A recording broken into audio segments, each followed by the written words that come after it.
वो फ्यूचरिस्टिक है इमरान खान, और अगर वो समझता है कि पाकिस्तान के गिवन सर्कमस्टेंसेस में उसने कोई रोल प्ले करना है आने वाले वक्त में, तो उसको हिटलर वाली थिंकिंग से बाहर आना पड़ेगा और उसको थोड़ा सा सीखना पड़ेगा जो पीपल्स पार्टी की मज़ामती मतलब एक हिस्ट्री रही है उससे, और मियां नवाज शरीफ की जो हिस्ट्री रही है उससे भी सीखना पड़ेगा।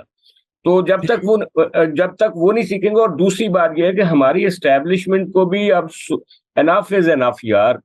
यार आप देखें रजा रूमी साहब, इस वक्त 5 या 6 बंदे ऐसे हैं जो आपके मेन स्ट्रीम लीडर हैं, जिनके बारे में पुलिस कह रही है कि वो हमारे पास नहीं है, जिनको अरेस्ट किया हुआ है। शेख रशीद के बारे में कोई नहीं पता, वो जो फैसलाबाद वाले।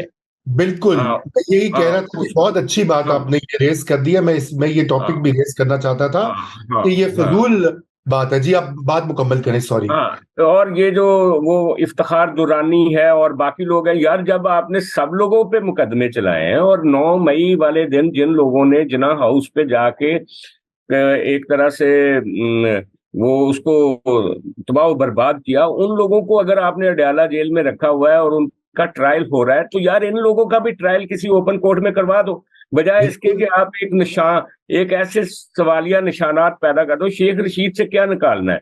अगर निकालना है तो उसको अडयाला जेल से ले जाके भी आप हाइड आउट में ले जाते थे। तो थोड़ा सा एस्टेब्लिशमेंट को भी अपने रवैये में तब्दीली लाने की जरूरत है।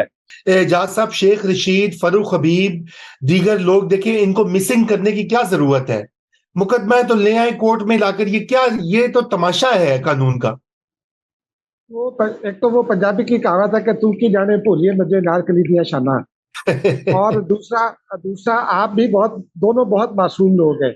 इस मुल्क में फरमाइशी गिरफ्तारियां होती रही हैं। मेरी ये इतला भी है कि कुछ गिरफ्तारियां फरमाइशी हैं, ताकि वो कुछ लोगों को जरा इस्तेकाम की तरफ ले जाया जाए। इफ्तिखार दुरानी कौन है, क्या बैकग्राउंड है उनका? आप बेटा जानते हैं, सजाद अनवर बेटा जानते हैं, किसके साथ आए थे, किसके डायरेक्टर थे, किस किस मिनिस्टर के ऑफिस के। और वहां से वो फिर अपने अपने मफादात की बात होती है तो कुछ मफादात टो करने होते हैं तो बंदा कहीं रह जाता है, लेकिन जब मफादात तब्दील होते हैं तो लोग भी तब्दील हो जाया करते हैं। शेख रशीद साहब का मुलाजिम और भतीजा तो आज ही सामने आए हैं ना, आज ही वापस अपने घरों को पहुंचे हैं। शेख रशीद भी आ जाएंगे। ये कुछ चीजें भक्ति होती हैं या ये होती है फरमाइशी।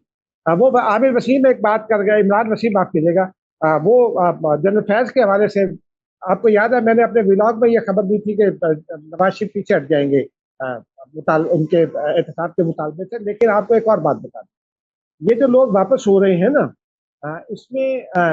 इसमें एक पहलू ये भी है कि कहीं जनरल फैज फंस न जाए। तब वो जो उस वक्त तो इमरान तो कह रहे थे कि उस वक्त उनके पीछे कोई था, ये बात लेकिन दुरुस्त अब है। एक सोच ये है कि कहीं वो जनरल फैज साहब फंस न जाए, क्योंकि इस वक्त सूरत हाल ऐसी है कि वो कुछ लोगों को फोकस करेंगे और कुछ लोगों के जरिए सियासी मुफाहमत की तरफ जाने की कोशिश करेंगे। अगर इमरान खान से कोई मुफाहमत होनी है तो क्या जनरल फैज को सजा देकर वो मुफाहमत हो सकती है? ऐसा बिल्कुल पॉसिबल नहीं है। इमरान खान से अगले 10 साल शायद कोई बात ना हो सके। हमारी तारीख भी यही है कि जब हमने किसी को निकाला है, चाहे वो वोट आउट किया चाहे बूट आउट किया, वो 10 साल के बाद ही वापस आया। 10 साल से पहले वो वापस नहीं आ पाता। नवाज शरीफ एक एक्सेप्शनल केस है। नवाज शरीफ का एक्सेप्शनल केस इसलिए है कि उनकी एक बड़ी लॉन्ग स्टैंडिंग है, लॉन्ग इन्वेस्टमेंट। आप ये देखिए ना, 83 में वो एंटर हुए, बने फौजी, जनरल जिलानी के जरिए वो एंटर हुए थे पॉलिटिक्स में। उसके बाद उन्होंने जहां फौज में लोगों के साथ ताल्लुकात बनाए, उसको एक तरह की पॉलिटिकल इन्वेस्टमेंट मैं कहता हूँ। दूसरी जानिब उन्होंने अदलिया में भी एक बड़ी इन्वेस्टमेंट की। उनके लगाए हुए जदीद और उनके पौधों के बीच आज तक मौजूद है इमरान खान के साथ है, और इमरान खान स्टेट्समैन बनने की सलाहियत नहीं रखते। यही एक प्रॉब्लम है, वरना ये शायद 6 महीने पहले ये इशू हल हो जाता और 9 मई ना आता। 9 मई एक ऐसा टर्निंग पॉइंट है जिसके बाद इमरान खान की माफी की गुंजाइश फिलहाल बिल्कुल खत्म हो गई है। ठीक टर्निंग पॉइंट। और जी मैं चाहता हूं कि अब हम अपने शो को कंक्लूड करें। एजाज साहब, सजाद साहब और इमरान वसीम, बहुत शुक्रिया। देखिए नाजरीन, एक सादा सी बात है और वो ये है कि इस्टेब्लिशमेंट चूंकि कलीदी इस वक्त पावर ब्रोकर है, मरकजी उसका किरदार है, तो जो अभी हमने बात कही है कि उनको भी अपनी पॉलिसीज को रिवाइज करना पड़ेगा। ये मुल्क पुराने हथकंडों की बुनियाद पर नहीं अब चल सकता। ये बहुत ज्यादा फॉल्ट लाइंस और बहुत ज्यादा टेंशन जो है, ये पाकिस्तान की मईशत और पाकिस्तान की सियासत और माशरत के लिए बिल्कुल ठीक नहीं है। इसको कैसे ठीक किया जाए, आने वाले हफ्तों में, दिनों में इसके ऊपर मजीद बात होगी। खुदा हाफिज।